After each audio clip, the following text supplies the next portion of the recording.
పదే ఈ 4-5 సంవత్సరాల నుంచి మనం ఒక రాజధాని గురించి మాట్లాడుకుంటా ఉంటే ఒక రైతుగా సాటి రైతులను చూసి ఒక పక్క బాధేస్తుంది, ఒక పక్క ఈ ముఖ్యమంత్రిని చూస్తే సిగ్గేస్తుంది.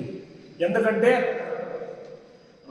రాజధాని లేని రాష్ట్రాన్ని మనకి గత ప్రభుత్వాలు విడుదల చేసి మనకి ఇస్తే 33,000 ఎకరాలు మాజీ ముఖ్యమంత్రి చంద్రబాబు నాయుడు గారు 33,000 ఎకరాలు రైతులు ముందుకు వస్తే వాళ్ళతో సేకరిస్తే ఇదే జగన్మోహన్ రెడ్డి ప్రతిపక్షంలో ఉన్నప్పుడు అసెంబ్లీలో 33,000 ఎకరాలు కాదు 35,000 ఎకరాలు కావాలి, 38,000 ఎకరాలు కావాలని చెప్పిన సపోర్ట్ చేసిన ప్రతిపక్షంగా ఉండే అసెంబ్లీలో సపోర్ట్ చేసిన ఈ ముఖ్యమంత్రి మళ్ళా ఇప్పుడు ముఖ్యమంత్రి అయ్యానికి యూటర్న్ తీసుకోవడం జరిగింది. ఈయన ఎప్పుడు కానీ మాట మీద నిలబడే మనిషి కాదు. ఎందుకంటే ఈయన నిజం చెప్పేది కూడా తెలియదు. ఈ ముఖ్యమంత్రికి నిజం చెప్పిండాడంటే వీళ్ళ తల 1000 ముక్కలు అవుతుందని చెప్పి ఇప్పుడు ఈ మధ్యనే కూడా మీడియాలో వస్తూ ఉంది. అందుకు గాను వీళ్ళ ఇప్పుడు ఈ సినిమా రాజధాని సినిమా చూస్తే వీళ్ళ ఒంటిలో వణుకు పుట్టింది. ఎందుకంటే రైతులందరూ కూడా చైతన్యవంతం అవుతారు, ప్రజలు చైతన్యవంతం అవుతారు, వీనికి ఏడ మనుగడ లేకుండా పోతుందో అని చెప్పి అక్రమంగా కోర్టుకు వెళ్ళాడు. అదేవిధంగా కోర్టు ఆర్డరు ఇవ్వకపోతే కూడా వీళ్ళ పోలీసు వాళ్ళ ద్వారా వీళ్ళ బలగము సిబ్బంది ద్వారా థియేటర్లకు వెళ్ళి జనాలంతా బయట పెంచి వాళ్ళకి డబ్బులు ఇచ్చి థియేటర్లు పంపించేస్తూ ఉన్నాడు. కావున ఈ జగన్మోహన్ రెడ్డి తెలుసుకోవాలంటే వీరికి 2 నెలల మటుకమే గడువు ఉంది. ఈ 2 నెలలు దాటుతానే ఖచ్చితంగా అమరావతి రైతులతో చంద్రబాబు నాయుడు మమేకమై ఈ ప్రపంచంలో గర్వించదగ్గ రాజధానిని ఖచ్చితంగా నిర్మించడం జరుగుతుంది. జగన్మోహన్ రెడ్డి నువ్వు గుర్తుపెట్టుకోవాలా, నువ్వు ఎప్పుడూ కూడా మంచి పనికి పోవడం లేదు, రాష్ట్ర విధ్వంసానికి పోతా ఉండవు తప్పితే నువ్వు ఏది కానీ ఈ రాష్ట్రంలో నీ మార్క్ వేసుకోవడం మంచి పని చేసి మార్క్ వేయలేదు. ఈ రైతు ఉసురు నీకు తగులుతుంది.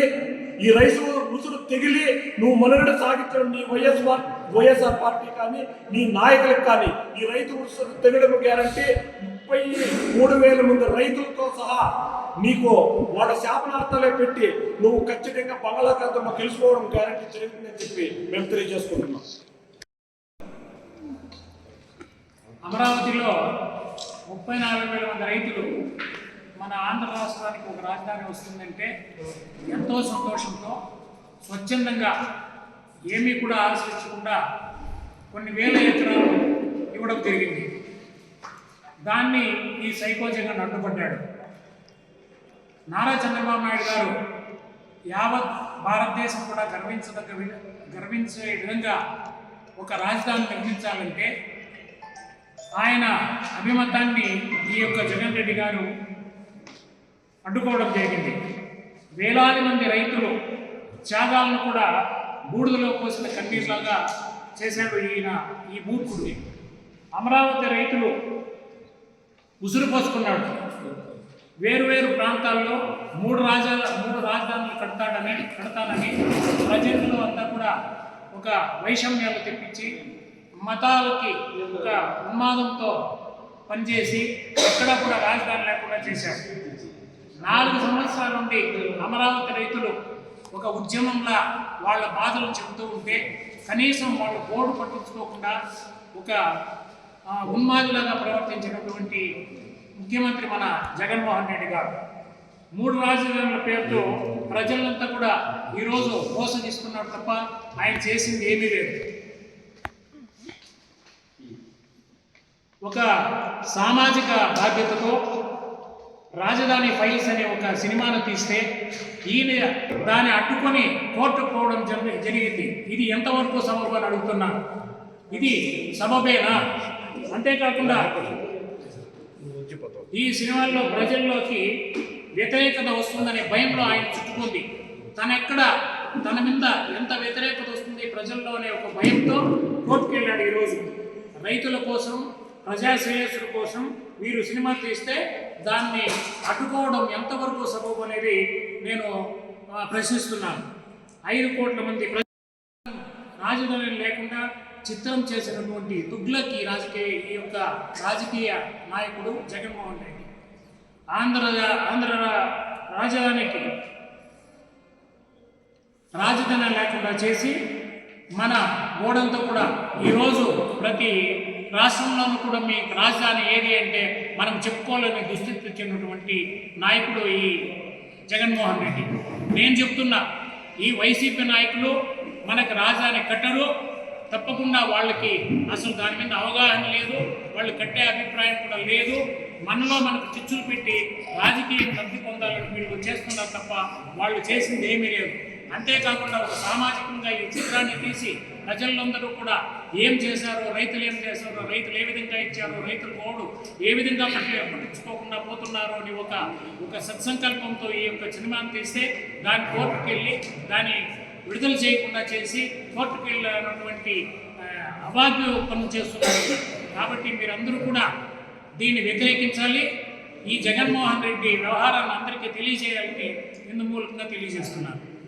దీనికి భయము, ఇది ఆయనకి భయం ఎత్తుకొని రాజకీయాన్ని కోల్పోతాము, రైతులకు ఎంతో నష్టం చేసినామని చెప్పి భయంతో ఈ సినిమా పైన ఆయన కోర్టుకు పోవడం చేస్తున్నాడు. కాబట్టి ఏ మాత్రము రాజధాని వీని కట్టలేడు. అదే రాజధానిలో అదే బిల్డింగ్లో వీని ఇప్పటికీ అసెంబ్లీ పెట్టుకొని పరిపాలిస్తాడు తప్ప ఒక్క రాజధానిలో కట్టలేడు. కాబట్టి చేతకాని ముఖ్యమంత్రి అయినా కనీసం ఈ 2024లోన వీరు రైతులందరూ ఆలోచన చేసి మన చంద్రబాబు నాయుడు ముఖ్యమంత్రి చేసి రాజధానిలో కానీ రైతుల అభివృద్ధి కానీ జరుగుతుందని చెప్పి కోరుకుంటూ ముగిస్తాం. జై హింద్, జై తెలుగుదేశం. ఈరోజు గత సుమారు మనకు రాజధాని లేని ప్రభుత్వం ఏర్పడితే గత 2014లో ఉమ్మడి ఆంధ్రప్రదేశ్ విడిపోయిన సందర్భాల్లో గౌరవనీయులను నారా చంద్రబాబు నాయుడు ముఖ్యమంత్రి అయిన తర్వాత బస్సులో నిద్రపోయి రాజకీయాన్ని అసెంబ్లీ జరుపుతూ తర్వాత అమరావతిలో రైతులు 34,000 మంది రైతులు కూడగట్టి సుమారు 32,000 ఎకరాలని అక్కడ సేకరించి రాజధాని కట్టి అక్కడ ఈ రోజుకి అదే రాజధానిగా పరిపాలిస్తున్న ముఖ్యమంత్రి తెలియదా వీనికి 3 రాజధాని పేర్లు చెప్పి కర్నూలు, విశాఖపట్నము, విజయనగరం అనుకొని చెప్పుకొని ఈరోజు కూడా ఆ అసెంబ్లీ కూడా కట్టలేదు, ఏది కట్టలేదు. ఆ రోజు చంద్రబాబు నాయుడు విడిపోయిన రాష్ట్రం ఉంటే కూడా కష్టాలతో ఉన్నా కూడా